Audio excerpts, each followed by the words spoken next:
এখন আপনি তো মেয়ের বাবা, এখন মসজিদের ইমাম মুয়াজ্জিনের ব্যাপারে আপনাদের বক্তব্য রইল সবার উপরে।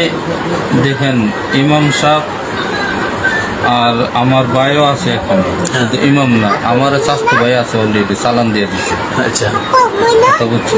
তো ভাই একজন। হ্যাঁ, স্বাস্থ্য ভাই একজন না দুইজন। আচ্ছা আচ্ছা, আমি ইমাম সাহেবটা আমি কি বলবো, আমার বাইরে তো আমি আপনার ভাইও সন্ধ্যের বাইরে না? সন্ধ্যের বাইরে না, হ্যাঁ। আমার ওয়াইফও সন্ধ্যের বাইরে না। বুঝতে পারছি।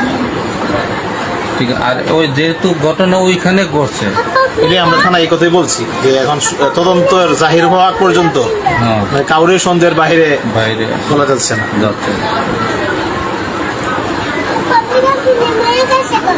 আল্লাহ সবাইকে হেফাজত করুক। একটা সাপে ছিল। আচ্ছা, আমরা বাকি প্রশ্ন উঠি। সাপে মনে হয় পারে না।